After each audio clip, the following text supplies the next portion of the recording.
21 de maio de 2026. Manhã de uma quinta-feira em São Paulo. A maior influenciadora digital do Brasil foi presa pela segunda vez em menos de 2 anos, levada pela Polícia Civil em cumprimento a mandado do Ministério Público.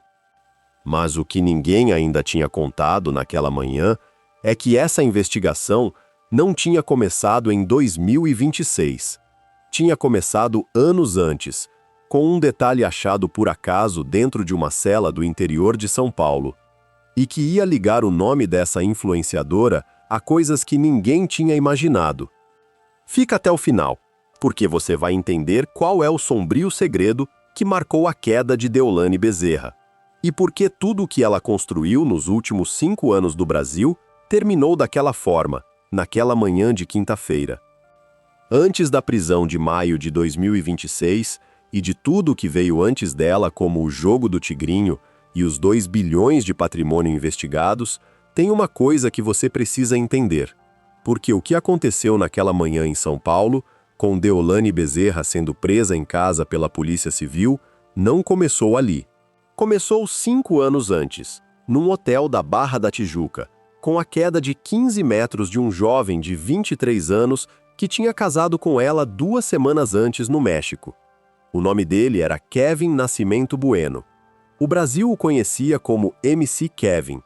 E o que ela construiu sobre aquele caixão, em 5 anos exatos, é a parte mais sombria da história. Porque a fama da Deolane, com tudo o que ela representou em termos de império digital, dinheiro e influência sobre mais de 20 milhões de seguidores, só foi possível por causa do que aconteceu no quarto 502 daquele hotel da Barra, na noite de 16 de maio de 2021. Deolane Bezerra nasceu em Pernambuco. Formou-se em Direito em 2010. Trabalhou durante anos como advogada criminalista no Recife, sem nenhuma projeção nacional. Conheceu o funkeiro MC Kevin em 2020, numa fase em que o cantor vivia o auge da carreira, com hits como Cavalo de Troia e 7 dos Casados. Os dois começaram um relacionamento turbulento, com idas e vindas acompanhadas em tempo real pelas redes sociais. Em maio de 2021, casaram numa cerimônia íntima no México. 2 semanas depois, MC Kevin estava morto. A morte foi num hotel da Zona Oeste do Rio. O cantor tinha viajado para o Rio para fazer um show numa boate que, segundo a prefeitura municipal, não tinha autorização para acontecer. Naquela noite, conforme as investigações apontariam depois, ele consumiu bebida alcoólica e drogas dentro do hotel e, em algum momento, conheceu uma modelo chamada Bianca Domingues. Subiu com ela para o quarto e, em algum momento daquela noite, segundo a perícia da Polícia Civil do Rio, tentou pular da varanda do 5º andar para a varanda do andar inferior. A queda foi de 15 metros. Chegou ao hospital ainda com vida, mas não resistiu aos ferimentos. A versão oficial foi essa, mas a verdadeira história do que aconteceu naquele quarto e do que Deolane Bezerra fez nas horas e nos dias seguintes à queda do marido é a parte que ninguém no Brasil quis contar inteiramente.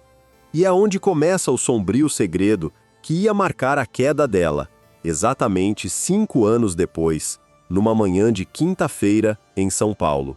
Deolane Bezerra nasceu em Pernambuco. Cresceu numa família grande, com várias irmãs, ao lado da mãe Solange, que faria depois parte intensa da vida pública dela. Estudou Direito, formou-se em 2010 e construiu nos anos seguintes uma carreira como advogada criminalista no Recife. Era uma profissional desconhecida fora do estado, atendendo casos variados, sem nenhuma relação com o mundo da fama nacional. Antes do funkeiro que ia mudar a vida dela, já tinha 3 filhos de relacionamentos anteriores. Em 2020, no momento em que a carreira do funkeiro MC Kevin estava no auge, com hits que tocavam diariamente nas rádios do Brasil inteiro, os dois começaram a se aproximar. MC Kevin, nascido Kevin Nascimento Bueno em São Paulo, tinha 22 anos. Era um jovem popular e famoso, vivendo o momento que muitos artistas de funk paulista sonham em viver. Deolane, 9 anos mais velha do que ele, advogada formada e mãe de 3 filhos, entrou no mundo dele de uma forma que ninguém da equipe profissional de Kevin tinha previsto. O relacionamento dos dois, ao longo de 2020 e 2021, foi marcado por idas e vindas, com brigas públicas em redes sociais, reconciliações em vídeos postados de madrugada e acusações de traição que circulavam nos canais de fofoca brasileiros. A imprensa especializada em celebridades chamava aquilo de novela. Era um casal que sustentava os próprios cliques, alimentando a controvérsia. Em algum momento de 2021, no início do mês de maio, Kevin e Deolane decidiram dar um passo que parecia oficializar a relação. Marcaram um casamento. Aqui é onde a história começa a ficar diferente. Porque o casamento que os dois marcaram para o mês de maio aconteceu fora do Brasil, sem cartório nacional e praticamente sem a presença das duas famílias inteiras. A cerimônia aconteceu no México, num resort. Foi uma celebração íntima, com poucos convidados e bastante exposição nas redes sociais. Os dois trocaram alianças e posaram para fotos que circularam em milhares de páginas de fofoca brasileiras nas horas seguintes à cerimônia. A repercussão foi imediata. A passagem do casal pelo México durou poucos dias e os dois voltaram para o Brasil ainda no início do mês. Mas o casamento, segundo o que veio a ser descrito em entrevistas posteriores dadas pela própria Deolane, tinha tido pouca preparação prática. A cerimônia no México não tinha validade jurídica imediata no Brasil. Era, antes de tudo, um gesto público, simbólico, para a relação dos dois. Os planos do casal eram oficializar o casamento no cartório brasileiro nas semanas seguintes. Esses planos nunca chegaram a se realizar. Porque 2 semanas depois da troca de alianças no México, Kevin voltou a São Paulo, retomou a agenda de shows da carreira e foi convidado para uma apresentação no Rio de Janeiro, num domingo de meados de maio. Esse domingo, dia 16 de maio de 2021, era o aniversário de 2 semanas exatas de casamento.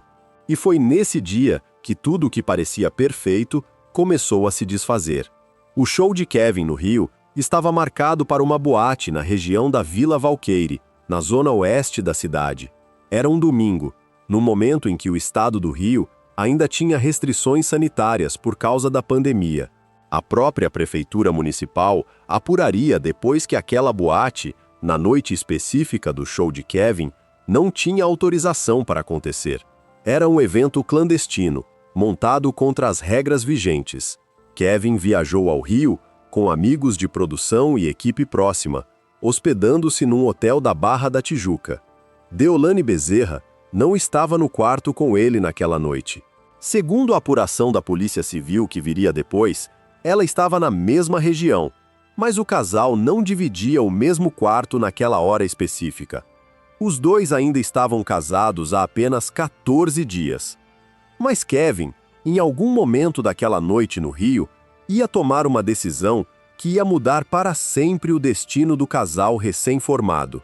E o que a perícia ia encontrar dentro do quarto 502 daquele hotel da Barra da Tijuca na manhã seguinte é a parte da história que ninguém da família de Kevin ainda hoje consegue digerir por completo. No dia 16 de maio de 2021, um domingo, Kevin Nascimento Bueno cumpriu a agenda profissional no Rio. Fez a apresentação contratada na boate sem autorização da Vila Valqueire ao longo da noite, e em algum momento mais tarde acabou na Praia da Barra com amigos próximos. Foi naquele cenário noturno do Rio que Kevin teria, conforme a apuração da Polícia Civil, consumido álcool e drogas em quantidade significativa. Em algum momento daquela mesma noite, Kevin conheceu uma jovem chamada Bianca Domingues. A imprensa descreveria ela depois como modelo. Os dois conversaram. Em algum momento da madrugada, Kevin teria convidado a moça para subir até o quarto dele no hotel. Bianca aceitou. Os dois entraram juntos no Hotel da Barra, em direção ao quarto 502. A perícia que a Polícia Civil do Rio realizaria horas depois, ainda na manhã do dia 17 de maio, encontrou dentro daquele quarto Um cenário descrito nos autos da investigação como completo desalinho. Havia camas fora do lugar, roupas íntimas espalhadas pelo chão, embalagens de preservativos abertas, várias toalhas usadas amontoadas e garrafas vazias de gin sobre a cômoda, junto a latas de energético e a uma garrafa de champanhe avaliada em cerca de R$ 1.500, consumida pela metade. Era, segundo o que a equipe técnica de perícia registrou nos próprios relatórios oficiais, um quarto com sinais inequívocos do que tinha acontecido ali nas horas anteriores. O detalhe mais perturbador da cena, no entanto, está além do quarto em si.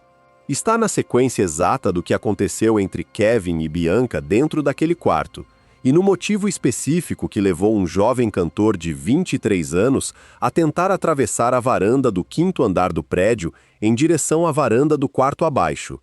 Conforme a perícia da Polícia Civil concluiria nos dias seguintes, Kevin Nascimento Bueno entrou em pânico em algum momento da madrugada porque acreditou que a esposa, Deolane Bezerra, estava chegando ao hotel, e que ele, se permanecesse no quarto naquele estado, ia ser flagrado pela mulher dele em situação de traição.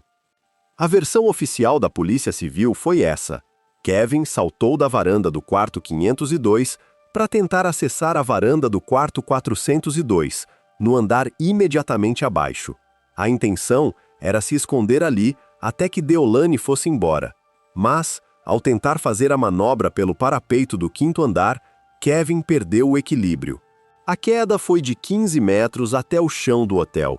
O cantor foi socorrido com vida e levado a um hospital da região, mas não resistiu aos ferimentos. Morreu poucas horas depois daquela queda. Imagine por um momento que essa fosse a sua filha ou o seu filho. Um jovem de 23 anos, recém-casado há 14 dias, numa boate clandestina do Rio, com o motivo da morte sendo o medo de ser pego pelo próprio cônjuge, que estava casado há 2 semanas. Era esse o quadro que a família de Kevin Nascimento Bueno teve que processar na manhã do dia 17 de maio de 2021. Deolane Bezerra foi diretamente ao hospital onde Kevin tinha sido levado. Encontrou o marido morto. Às horas seguintes, conforme a apuração que a imprensa brasileira faria nas semanas posteriores, foram horas de intensidade emocional difícil de imaginar para qualquer pessoa na situação dela. Recém-casada, viúva em 2 semanas, com a história inteira do que tinha acontecido naquele quarto na noite anterior, sendo reconstituída em tempo real pela polícia, pela perícia, pela imprensa e pelos amigos do próprio falecido. E foi naquele primeiro dia, na delegacia da Polícia Civil para onde Bianca Domingues tinha sido levada para depor, que Deolane fez uma coisa que ninguém ali esperava. Conforme a própria Deolane Bezerra contaria meses depois, em entrevista pública dada em programa de televisão, ela tinha dado um tapa no rosto de Bianca Domingues dentro da delegacia. A jovem modelo recebeu o tapa de Deolane na presença das autoridades que cuidavam do depoimento. Não houve denúncia formal por parte de Bianca.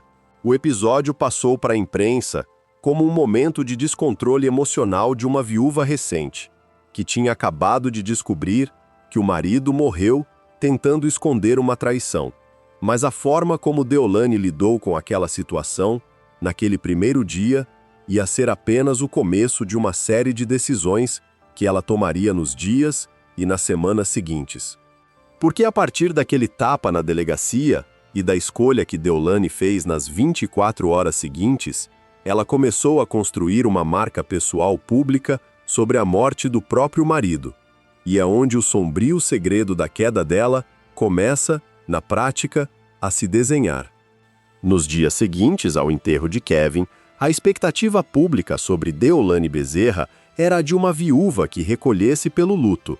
Era o comportamento que a sociedade brasileira esperava de uma jovem advogada que tinha acabado de perder o marido com apenas 2 semanas de casamento. Deolane fez outra coisa. Ao contrário do recuo silencioso, intensificou o uso das redes sociais e começou a falar publicamente sobre a morte de Kevin, sobre as circunstâncias do quarto 502, sobre a presença de Bianca Domingues naquela noite e sobre a versão dela própria daquela história. Aqui é onde a história começa a ficar diferente do que parecia até aquela manhã do 17 de maio. Porque a viúva recente, em lugar de desaparecer da vida pública, começou a construir sobre a morte do próprio marido uma marca pessoal que ia explodir em poucas semanas. Em meados de 2021, semanas após a morte de Kevin, Deolane Bezerra começou a usar publicamente um bordão que viria a se tornar a marca verbal dela. A frase era: "A mãe tá estourada", uma referência ao próprio momento de visibilidade nacional e ao protagonismo que ela tinha conquistado dentro do drama familiar do marido. O bordão pegou rapidamente, virando meme reproduzido por fãs em comentários nas redes sociais, vídeos em série e mercadoria informal. Em poucos meses, "A mãe tá estourada" tinha se tornado mais conhecido no Brasil do que o nome do funkeiro que tinha morrido na varanda do hotel.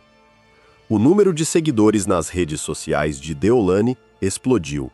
Antes da morte de Kevin, ela tinha uma presença digital modesta no Instagram, número típico de uma advogada criminalista regional, ainda sem projeção nacional. Em alguns meses depois da queda no Hotel da Barra, o total já passava de vários milhões. E em meados de 2022, ultrapassaria a marca dos 20 milhões. Era uma das ascensões digitais mais rápidas que o Brasil tinha visto.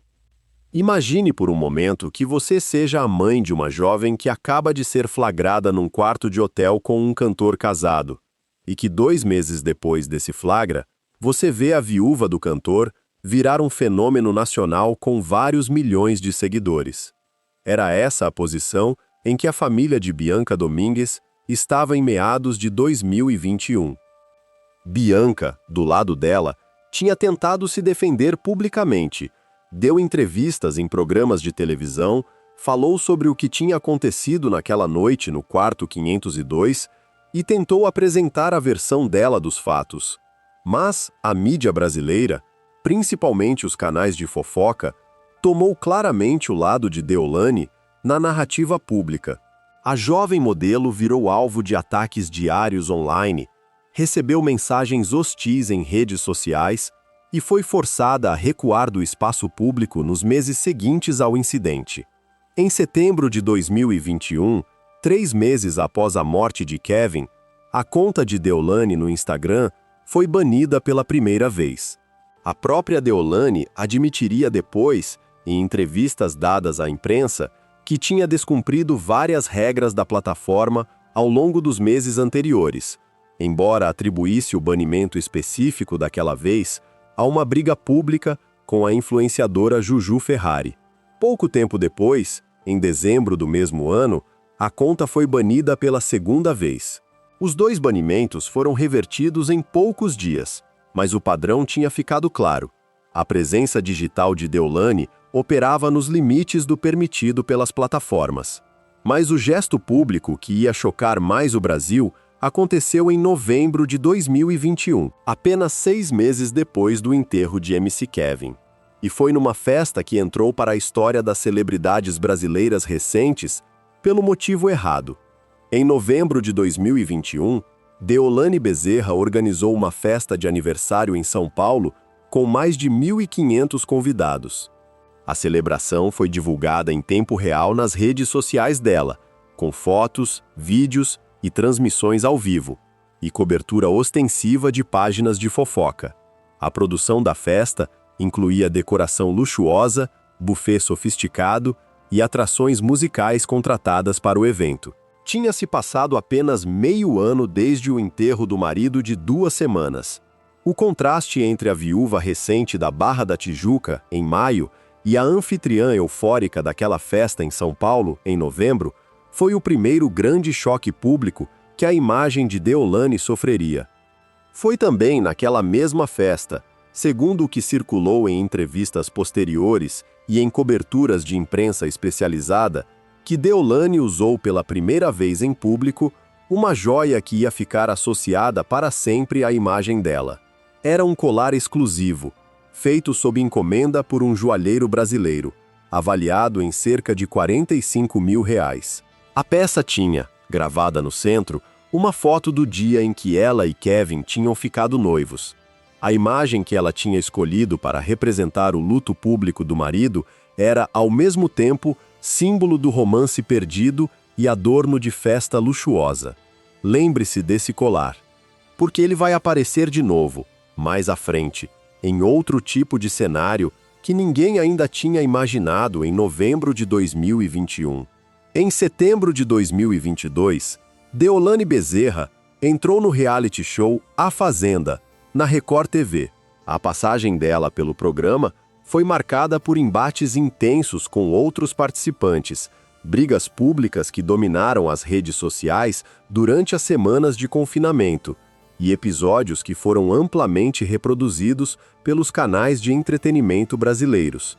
A popularidade dela explodiu mais uma camada. Os contratos publicitários multiplicaram, e a carreira como influenciadora consolidou-se em escala nacional, fora do espaço apenas digital. Em paralelo à carreira de influenciadora, Deolane tinha começado em 2021 a investir numa carreira musical própria. Lançou faixas como Meu Menino e Quem Paga Sou Eu, em colaboração com o canal Love Funk. Tentou se posicionar também como DJ em eventos. A carreira artística não deslanchou em escala, comparada à carreira como influenciadora, mas serviu para multiplicar ainda mais os contratos publicitários da figura pública dela. O clã Bezerra ganhou estrutura de empresa familiar a partir de 2022. A mãe Solange, as irmãs Daiane e Daniele, ambas também advogadas, e outros familiares próximos passaram a aparecer juntos nas lives diárias de Deolane. O modelo era de exposição contínua, com brigas familiares e reconciliações públicas, convivendo com festas, viagens e conflitos com outras celebridades no mesmo espaço digital, tudo transformado em conteúdo em tempo real. Era uma das presenças digitais mais constantes do Brasil daquele período, com milhões de visualizações por publicação. Foi também nesse período de consolidação que Deolane Bezerra começou a fechar contratos com plataformas de apostas online. Uma dessas plataformas era a chamada popularmente de Jogo do Tigrinho, um tipo de aposta digital com mecânica simples, baseada em sorte, com promessa de retorno financeiro rápido. As publicações de Deolane, promovendo essa e outras plataformas similares, atingiam dezenas de milhões de seguidores brasileiros, em grande parte de classe média e baixa. O modelo de divulgação era agressivo. A própria Deolane aparecia em vídeo apostando, exibindo vitórias diante das câmeras e recebendo prêmios em transmissões ao vivo, num formato de marketing que servia de gatilho emocional para que o espectador acreditasse que ele também podia ganhar. Mas o problema era outro. Porque essas plataformas, no momento em que Deolane fazia a divulgação delas, operavam em terreno legal ainda muito cinzento no Brasil, e em alguns casos eram simplesmente ilegais. O patrimônio de Deolane Bezerra cresceu de forma exponencial entre 2021 e 2024. Após uma apuração feita pela imprensa brasileira, em setembro de 2024, o conjunto de negócios e bens em nome da influenciadora e de empresas ligadas a ela foi estimado em cerca de 2 bilhões de reais. Os bens identificados pela imprensa incluíam carros de luxo importados e viagens internacionais frequentes, além de joias, imóveis em diferentes estados brasileiros e participação em pelo menos 4 empresas formais. Em apenas 3 anos, a partir do enterro de um marido de 2 semanas, Deolane Bezerra tinha se tornado uma das mulheres mais ricas das novas gerações de influenciadores digitais brasileiros. E foi exatamente nesse momento de aparente consolidação total do império, em meados de 2024, que tudo começou a desabar pela primeira vez. Em setembro de 2024, a Polícia Civil de Pernambuco deflagrou a Operação Integration. A investigação mirava plataformas ilegais de apostas online ligadas a esquemas de lavagem de dinheiro com indícios de organização criminosa por trás da estrutura, num esquema que envolvia influenciadores digitais brasileiros como principais divulgadores. Deolane Bezerra era um dos nomes centrais da operação. Cumpridos os mandados, ela foi presa em casa, em Alphaville, na Grande São Paulo. A operação cumpriu também busca e apreensão em endereços ligados a ela, e a Justiça determinou o bloqueio de mais de 357 milhões de reais em bens, contas e investimentos. A polícia apreendeu na operação veículos de luxo e joias avaliadas em altas somas, junto a valores em espécie e documentos relacionados aos contratos com as plataformas de apostas. Deolane ficou presa por alguns dias, num primeiro momento, até conseguir liberdade provisória por decisão judicial. A imprensa brasileira cobriu a prisão como o início do fim do Império Bezerra, com ações publicitárias suspensas, contratos com plataformas digitais paralisados e várias marcas que tinham trabalhado com a influenciadora cancelando parcerias publicamente. Mas se você acha que ali terminou a história, está enganado, porque o caso da Operação Integration, por mais escandaloso que tivesse sido em setembro de 2024, era apenas a primeira camada do que estava sendo construído em segundo plano há anos pelas autoridades brasileiras. E a segunda camada, que ia explodir em 2026, era de uma natureza completamente diferente. Tinha a ver com a maior facção criminosa do país. Em julho de 2019, agentes penitenciários fizeram uma descoberta aparentemente sem importância dentro de uma penitenciária do interior do estado de São Paulo. Estavam realizando uma inspeção numa cela ocupada da penitenciária segunda de Presidente Venceslau, no extremo oeste paulista.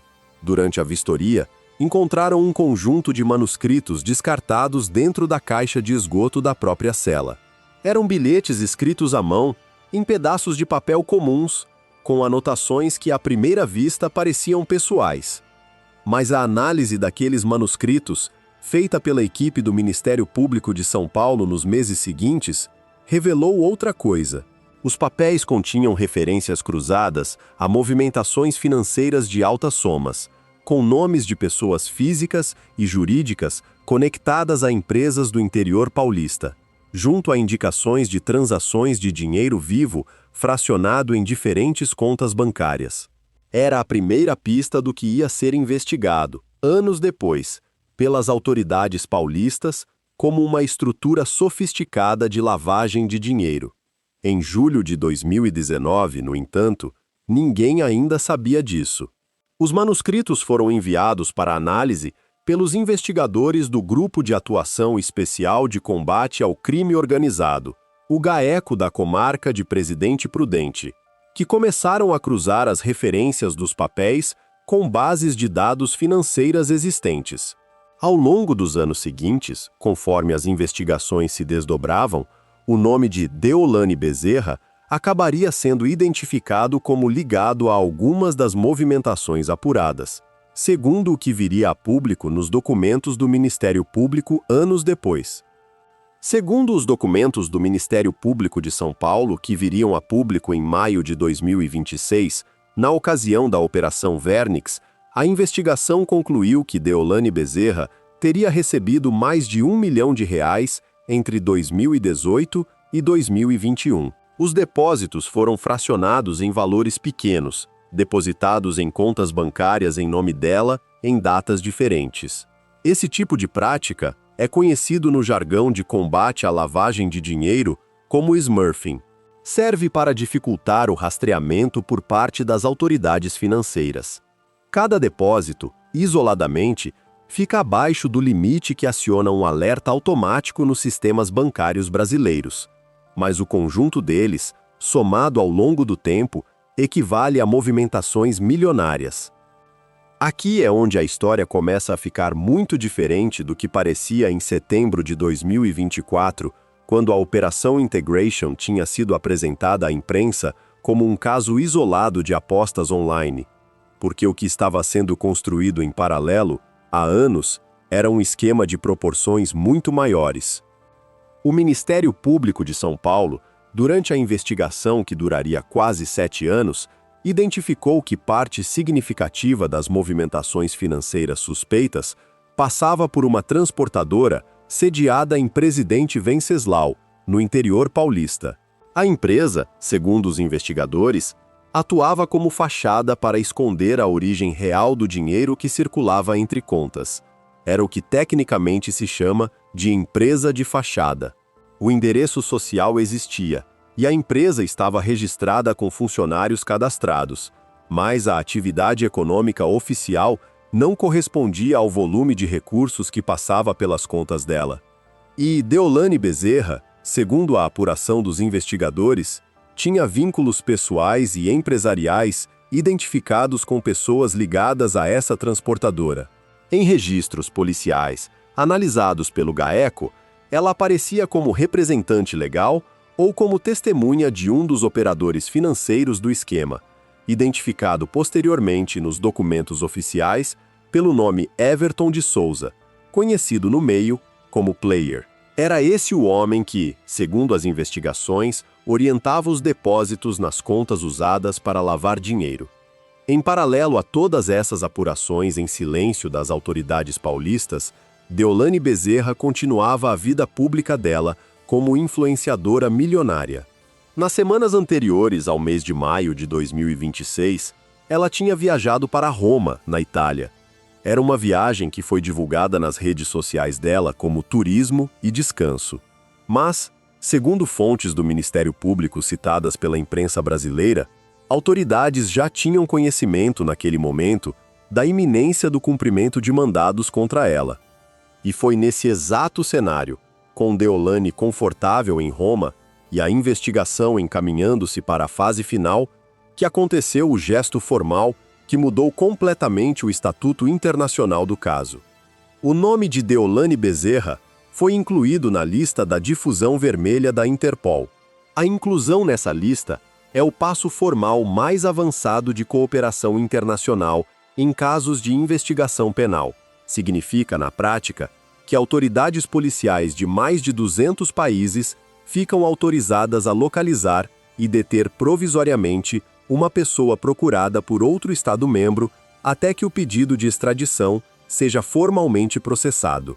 Era uma situação rara para uma figura pública brasileira do porte de Deolane Bezerra e tornou-se manchete em jornais de todo o país nas horas seguintes. A expectativa inicial dos investigadores brasileiros, conforme fontes do Ministério Público citadas pela imprensa, era cumprir os mandados enquanto Deolane ainda estava na Itália. Existia um plano operacional para coordenar a detenção dela em solo italiano e iniciar o processo de extradição em seguida. Mas os planos mudaram, porque Deolane Bezerra, sem saber do mandado iminente contra ela, decidiu voltar ao Brasil mais cedo do que estava previsto na agenda original da viagem. Foi numa quarta-feira, dia 20 de maio de 2026, que ela desembarcou no aeroporto internacional em território brasileiro, e foi a última noite de Deolane Bezerra em casa por algum tempo. Na manhã seguinte, quinta-feira, 21 de maio de 2026, o GAECO da comarca de Presidente Prudente, com o apoio da Polícia Civil do Estado de São Paulo, deflagrou a Operação Vernix. Os mandados foram cumpridos simultaneamente em endereços de São Paulo, Pernambuco e outras unidades da Federação. 6 mandados de prisão preventiva foram expedidos. A lista de alvos incluía Deolane Bezerra, Everton de Souza, conhecido como Player, e 4 pessoas ligadas à família de Marcos Williams Erbas Camacho, o líder máximo do primeiro comando da capital, conhecido nacionalmente pelo nome Marcola.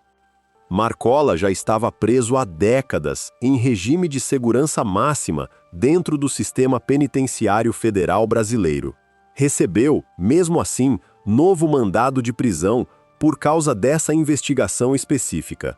Os outros nomes da família dele, que entraram na operação, foram o irmão Alejandro Camacho, a sobrinha Paloma Sanches Erbas Camacho e o sobrinho Leonardo Alexander Ribeiro Herbas Camacho. Segundo o que veio a público nos dias seguintes, o esquema investigado funcionava em duas frentes complementares, uma familiar e outra financeira. No núcleo familiar, a sobrinha Paloma seria responsável, segundo os investigadores, por fazer visitas regulares ao tio dentro da prisão e transmitir ordens dele para os gestores financeiros externos. No núcleo financeiro, era ali que Deolane Bezerra teria, segundo a investigação, ocupado posição de destaque. As contas bancárias dela e as empresas em nome dela serviam, conforme a apuração do Ministério Público, para dar aparência de licitude aos valores movimentados pelo esquema. O dinheiro entrava nas contas como se fosse pagamento de serviços legítimos, fatura empresarial ou contrato publicitário comum. Mas a origem real, segundo a investigação, era outra. E aqui é onde o segundo detalhe perturbador da história aparece, porque a sobrinha de Marcola não vivia em qualquer cidade do Brasil. Vivia, segundo a apuração da imprensa brasileira que cobriu o caso, em casa próxima à casa da própria Deolane Bezerra. As autoridades brasileiras confirmaram que Deolane Bezerra e Paloma Sanches Camacho residiam, em maio de 2026, em endereços próximos no mesmo bairro paulistano. A proximidade física entre as duas, segundo o que apuraram os investigadores, era prática e pessoal, com a vizinhança documentada por registros públicos analisados pelas autoridades. Mais do que isso, Deolane aparecia em registros policiais como representante legal ou testemunha de Everton de Souza, o player, que ocupava a função operacional no esquema financeiro. A defesa de Deolane Bezerra, representada pelo advogado Luiz Imparato, manifestou-se publicamente na manhã da prisão. Em declaração à imprensa, Imparato disse que estava se inteirando dos fatos relacionados à operação. A irmã dela, Daniele Bezerra, também advogada e parte do clã Bezerra, classificou a prisão como perseguição. Em nota pública divulgada nas redes sociais da influenciadora, Daniele afirmou que estavam transformando suposições em verdades e manchetes em condenações. A defesa da família de Marcola, representada pelo advogado Bruno Ferulo, também emitiu nota pública pedindo respeito à presunção de inocência e afirmando que a operação se baseia em indícios sujeitos ao contraditório. Mas, segundo a investigação do Ministério Público de São Paulo, os indícios eram pesados. E é onde, depois de 5 anos de ostentação pública construída sobre o caixão de MC Kevin, a queda definitiva de Deolane Bezerra começou a tomar forma. Era quinta-feira, 21 de maio de 2026. Manhã, em Alphaville, na Grande São Paulo. A mulher que tinha sido a influenciadora mais seguida do Brasil nos últimos 5 anos abriu a porta da casa dela para policiais civis do GAECO de Presidente Prudente. Não houve resistência. Foi a primeira vez, no entanto, que a imagem da própria Deolane Bezerra, sendo conduzida para fora da própria residência, circulou em todos os principais canais de televisão brasileiros como cena de prisão. A cena daquela manhã, transmitida em tempo real por equipes de imprensa que tinham sido alertadas para a operação, foi devastadora pela banalidade. Uma mulher de aproximadamente 40 anos, advogada formada há 16 anos, mãe de 3 filhos, saindo de casa entre policiais e entrando num veículo que esperava na rua. Era, em maio de 2026, a queda definitiva da figura que tinha dominado o entretenimento digital brasileiro desde maio de 2021. Pense por um momento no caminho exato que separa aquelas 2 manhãs. 5 anos.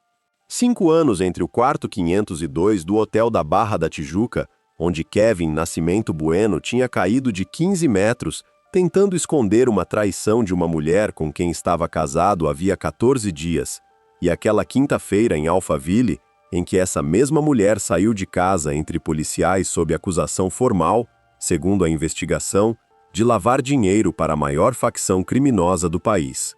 Aqui é onde tudo se conecta, Porque o império que Deolane Bezerra construiu nesses 5 anos foi um império construído sobre o caixão de um cantor de funk de 23 anos e potencializado, segundo a investigação do Ministério Público de São Paulo, por uma estrutura paralela de dinheiro vivo movimentado em silêncio para uma facção criminosa que estava sendo investigada há mais tempo do que ela própria existia como figura pública nacional. Lembra dos manuscritos descartados na caixa de esgoto da penitenciária segunda de Presidente Venceslau em julho de 2019? Aquele detalhe, que parecia sem importância naquela manhã do interior paulista, foi a primeira peça da investigação que ia desembocar nos mandados cumpridos em maio de 2026.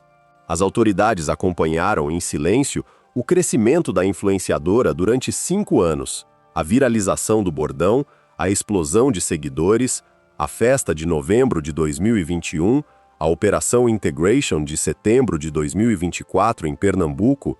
O que estava sendo construído pelo Ministério Público Paulista, em paralelo a tudo isso, era de outra escala, segundo a investigação que viria a público.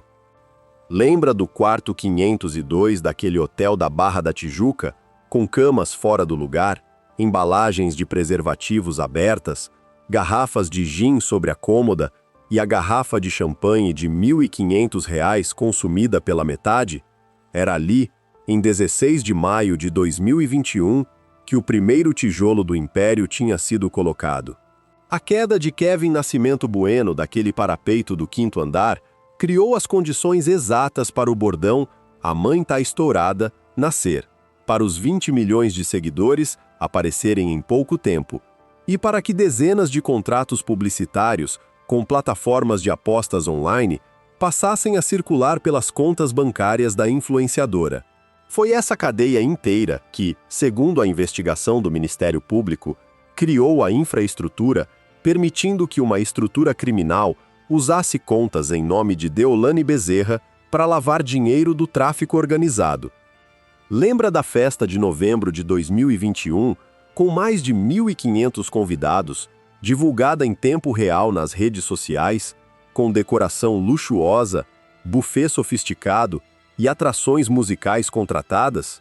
Aquela celebração, organizada apenas 6 meses depois do enterro do marido, de 2 semanas, foi a primeira demonstração pública de que o luto de Deolane Bezerra tinha sido transformado em outra coisa. Tinha virado vitrine, plataforma comercial e produto digital com retorno financeiro mensurável em milhões de reais por contrato. E lembra daquele colar exclusivo de R$ 45 mil que Deolane usou pela primeira vez naquela mesma festa, com a foto do dia do noivado, com Kevin gravada no centro?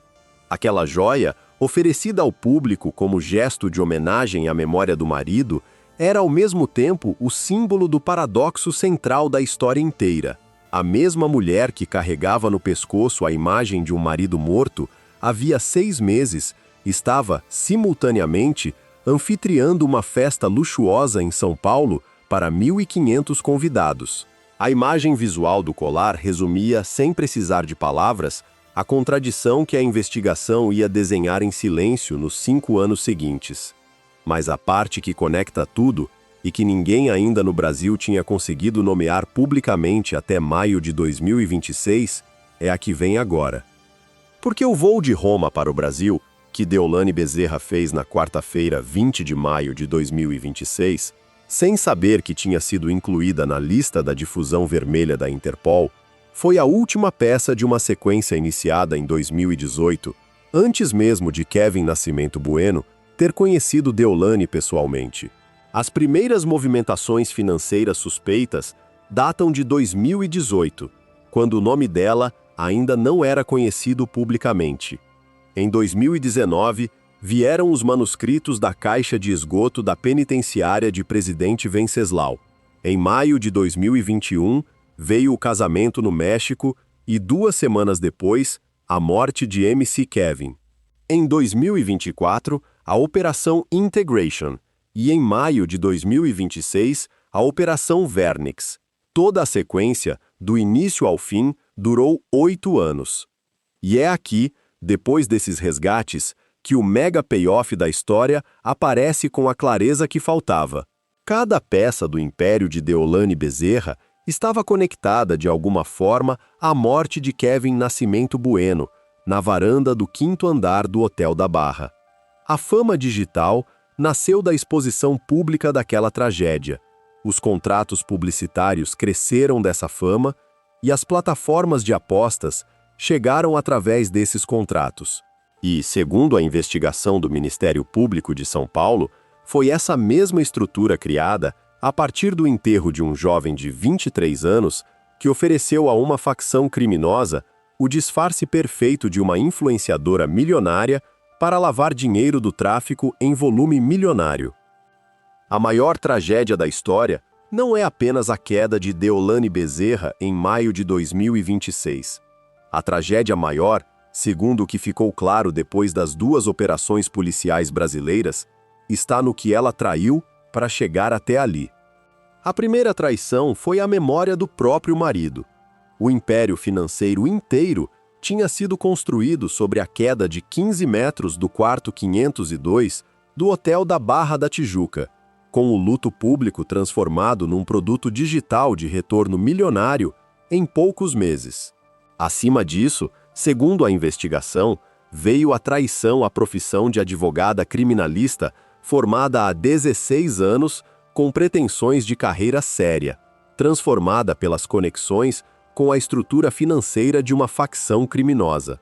E, no nível mais profundo, ficou a traição aos 20 milhões de seguidores brasileiros que acompanhavam as lives diárias dela, acreditando estar diante de uma narrativa de superação feminina e que estavam diante, segundo a investigação do Ministério Público, de uma fachada para movimentações milionárias do tráfico organizado.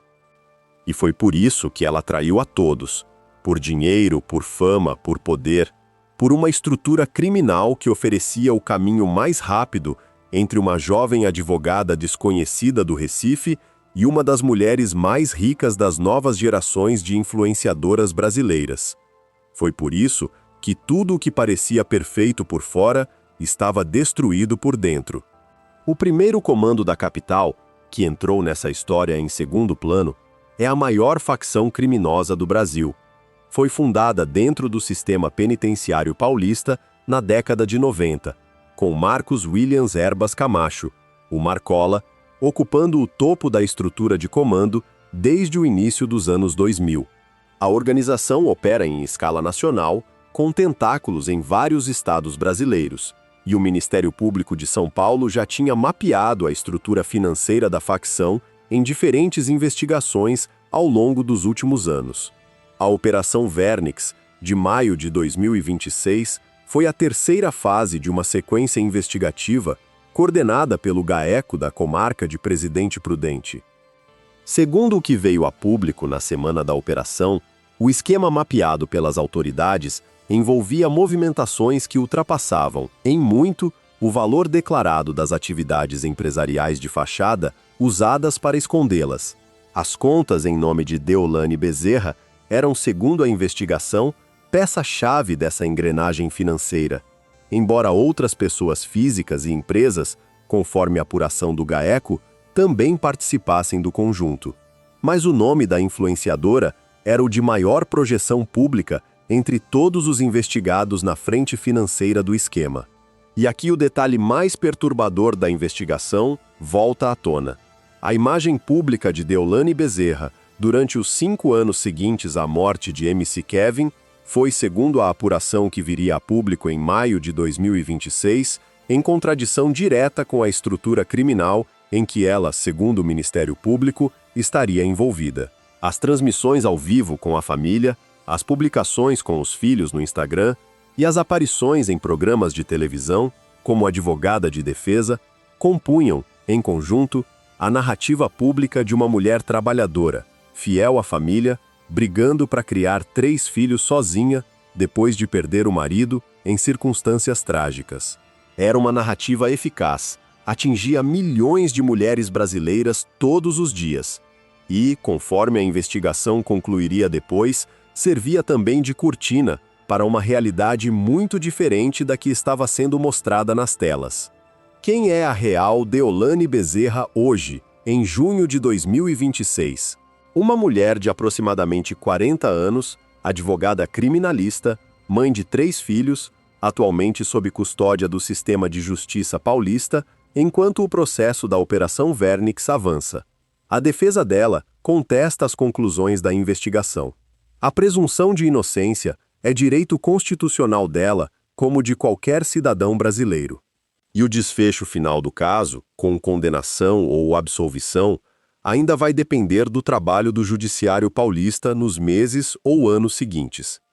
Mas o que ficou claro publicamente, depois de tudo o que veio à tona em maio e junho de 2026, é o seguinte: uma mulher que tinha 20 milhões de seguidores brasileiros, 2 bilhões de reais de patrimônio investigado e um colar exclusivo de 45 mil reais no pescoço, estava conectada, segundo a investigação do Ministério Público de São Paulo, a uma das estruturas criminais mais conhecidas do país. A imagem pública dela, durante 5 anos seguidos, tinha sido a oposta dessa conexão. A repercussão da Operação Vernix nos dias e semanas seguintes, ao 21 de maio, foi de proporções nacionais. A imprensa brasileira dedicou capas, programas de televisão inteiros e edições especiais à investigação. As redes sociais foram inundadas por comentários divididos. Parte dos seguidores de Deolane manteve apoio público à influenciadora, repetindo o argumento da defesa de que se tratava de perseguição midiática. Outra parte significativa, no entanto, percebeu que tinha sido conduzida durante 5 anos por uma narrativa que talvez não correspondesse ao que estava sendo construído nos bastidores. A maioria das marcas que ainda mantinham contrato com a influenciadora suspendeu publicamente as parcerias nas primeiras 48 horas após a operação. O clã Bezerra, que tinha sido apresentado durante anos como a estrutura familiar funcional por trás do império, recolheu-se das aparições públicas diárias. A irmã Daniele, advogada e voz pública da defesa da família nas primeiras horas após a prisão, manteve por algum tempo a tese da perseguição. Em nota divulgada nas redes sociais oficiais de Deolane, escreveu que estavam transformando suposições em verdades e manchetes em condenações.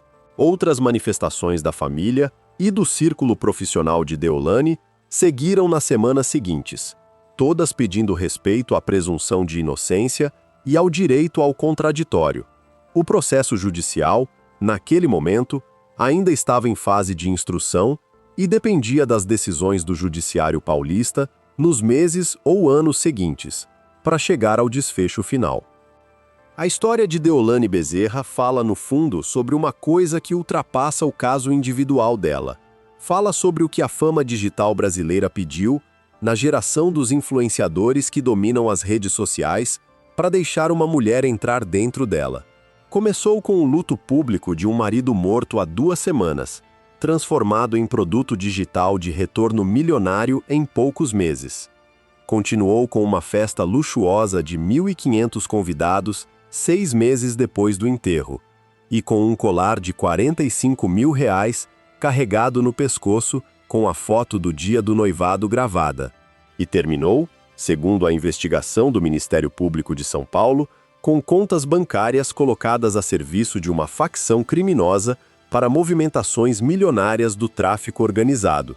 Esse foi o preço, e ele foi pago em 20 milhões de seguidores, aplaudindo durante 5 anos, sem fazer perguntas. O Brasil que assistiu Deolane Bezerra sorrir nas lives diárias, ostentar carros importados, exibir joias caras e divulgar plataformas de apostas online, era um Brasil que tinha sido convidado a aplaudir uma narrativa de superação feminina. E aplaudiu. Foi só em maio de 2026, com a porta da casa em Alphaville se abrindo para policiais do GAECO, que esse Brasil descobriu o que estava acontecendo nos bastidores há 8 anos. Imagine, por um momento, que essa mulher sorridente dos vídeos, a influenciadora glamourosa do colar de 45 mil reais, das festas com 1.500 convidados, das viagens internacionais e dos contratos publicitários milionários, fosse alguém da sua própria família, uma filha, uma irmã, uma sobrinha ou uma colega de profissão. O que você diria para essa mulher se ela viesse te contar, num dia qualquer de 2023, que ia emprestar contas bancárias para alguém que ela não conhecia direito em troca de comissões generosas? Provavelmente diria não, em qualquer das versões dessa conversa imaginária. Pediria para essa pessoa parar e provavelmente perceberia, antes que fosse tarde, que aquela proposta era uma armadilha vestida de oportunidade. Mas Deolane Bezerra, segundo a investigação que viria a público em maio de 2026, escolheu a proposta. E é nesse ponto, com a porta da casa de Alphaville se fechando atrás dela enquanto policiais a conduziam, que essa história deixa de ser apenas uma história individual e vira espelho. Porque cada mulher brasileira de classe média que sonha em ascender financeiramente num país desigual conhece a tentação do caminho rápido. Conhece a tentação de aceitar uma proposta que parece boa demais para ser verdade. E sabe, mesmo que finja não saber, que esse tipo de proposta sempre cobra um preço final muito mais alto do que parecia no início. Deolane Bezerra teve 5 anos de aplausos públicos antes da porta de Alphaville se abrir. Foram 5 anos em que a vida pública dela foi a inveja de milhões de mulheres brasileiras, e em que ela conseguiu, em escala muito mais alta do que a maioria das pessoas chega na própria existência, tudo o que tinha decidido ter ao começar a estratégia depois do enterro de Kevin Nascimento Bueno. Mas, com a porta de Alphaville se fechando em 21 de maio de 2026, esses 5 anos terminaram. E o que vinha pela frente, segundo as decisões da Justiça Paulista nos próximos anos, podia ser uma vida muito diferente da que ela tinha conhecido até ali. Existe uma camada de consequência ainda mais perturbadora dentro dessa história, além da queda individual de Deolane Bezerra. Está no que ela deixa como pergunta aberta para as 3 crianças que são filhos dela. 3 crianças que cresceram, durante toda a primeira infância, dentro de uma estrutura familiar pública sustentada, segundo a investigação do Ministério Público, por movimentações financeiras de natureza completamente diferente da que aparecia nos vídeos divulgados pela mãe nas redes sociais. O que essas crianças vão fazer com essa memória pública é uma pergunta que só o tempo, dentro de cada uma delas, vai responder. Kevin Nascimento Bueno, que morreu com 23 anos, no quarto 502 daquele hotel da Barra da Tijuca em maio de 2021, nunca soube do que ia ser construído sobre o caixão dele ao longo dos 5 anos seguintes. Ficou sem conhecer o bordão "A Mãe Tá Estourada", virando viral em junho daquele mesmo ano, a festa de 1.500 convidados de novembro, ou o colar de R$45 mil com a foto do dia do noivado deles. As contas bancárias, com mais de R$1 milhão movimentados em Smurfing, a lista da difusão vermelha da Interpol em maio de 2026 e o voo da Itália para o Brasil que precedeu a operação foram outros capítulos que ele jamais viu. Morreu em maio de 2021 sem viver para ver a porta da casa em Alphaville sendo aberta para os policiais do GAECO numa quinta-feira de manhã, 5 anos exatos depois de ter caído de 15 metros da varanda daquele 5º andar. Repare nas 2 datas, lado a lado, separadas por exatos 5 anos. A primeira foi 16 de maio de 2021, num quarto de hotel da Barra da Tijuca. A segunda foi 21 de maio de 2026, na porta de uma casa de Alphaville. Entre uma data e outra, um império inteiro foi construído e desabou. 20 milhões de pessoas aplaudiram e depois descobriram que tinham aplaudido outra coisa. Uma família inteira foi exibida ao Brasil como exemplo de superação feminina, antes de ser apontada, segundo a investigação do Ministério Público, como peça de uma engrenagem criminal de proporções nacionais. E uma mulher de aproximadamente 40 anos, que aparentava ter conquistado tudo, perdeu tudo numa única manhã de quinta-feira, pelas decisões que tinha tomado anos antes em silêncio. Se essa história te fez pensar numa mulher da sua vida, numa filha, numa irmã ou numa amiga próxima, manda esse vídeo para ela hoje à noite, antes que seja tarde. Porque ninguém vira manchete de jornal por causa de uma única decisão tomada num dia só. Mas é possível, sem perceber, começar uma estrada que termina com a porta da própria casa sendo aberta para policiais numa quinta-feira de manhã, 5 anos depois de uma decisão pequena que parecia inofensiva no momento em que foi tomada.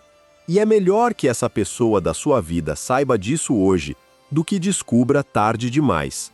Porque o que destruiu Deolane Bezerra, segundo a investigação que veio a público em maio de 2026, foi a mesma coisa que destrói tanta gente boa em silêncio dentro deste país.